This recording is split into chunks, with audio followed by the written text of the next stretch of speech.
Hi, I'm Peter Usborne, and I'm here to tell you about our remarkable new Very First Reading series, a brilliant set of 15 friendly, approachable books that will enable a child to progress in easy, logical and enjoyable stages up to being able to read proper books. Let me explain a bit about the problem of learning to read. English is a peculiarly difficult language to read and spell. Just look at these differences. Finnish, for instance, has only 22 sounds with 22 letters. What could be easier? English has double that number of sounds and only a few more letters. Plus, we pronounce letters in all kinds of crazy different ways. So teaching English-speaking children to read is not easy.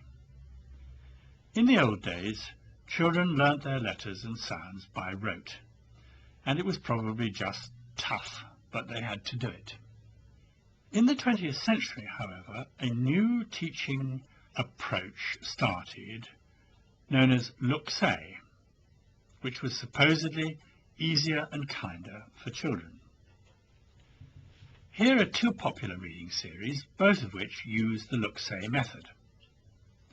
The big idea is to teach children to read and remember whole words without actually ever learning the code of letters properly. In the last decade, teachers and governments have led a massive switch away from look-say back to basics, to learning letters and sounds properly, which seems to work much better than look-say. This approach is known technically as phonics. In the UK, the phonics revival was sparked off by extraordinary research in Scotland, which proved that kids learnt much faster with phonics. So the UK government issued the Rose Report, which recommended all teachers use phonics from now on, and suggested the order in which letters and sounds might best be taught.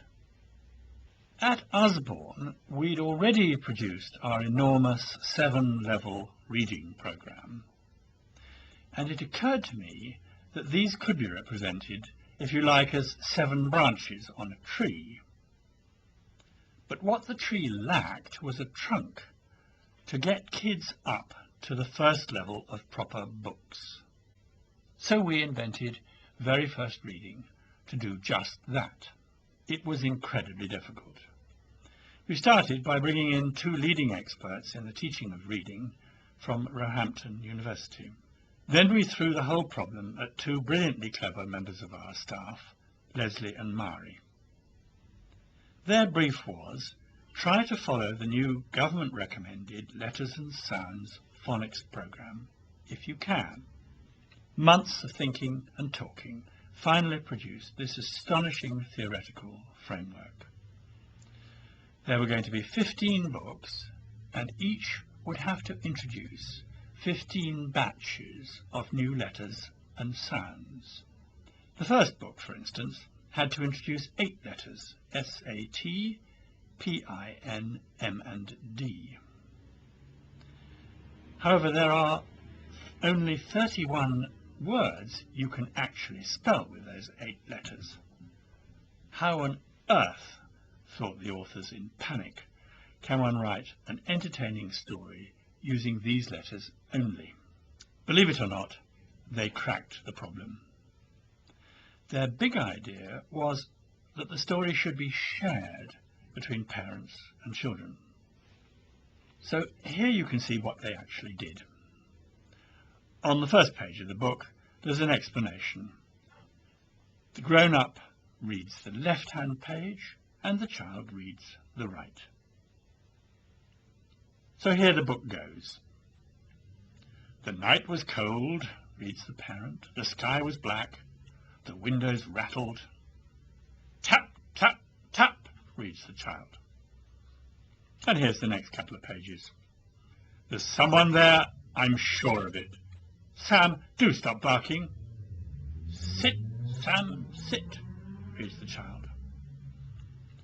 Notice that we've put in both rhythm and rhyme in the texts, things that teachers of reading are very keen on. So here, very quickly, is how the book progresses. This is pages 8 and 9,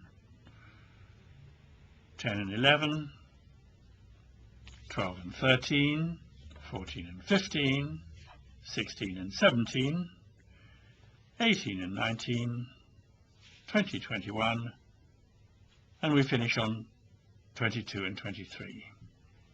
As you can see, there's a simple, funny story kids will actually enjoy while learning these first 8 letters. My grandsons, 3 and 5, both loved it, and it's really got them into reading. The next 6 pages of the book are easy puzzles to reinforce the kids' learning. And at the end there are notes for the parents.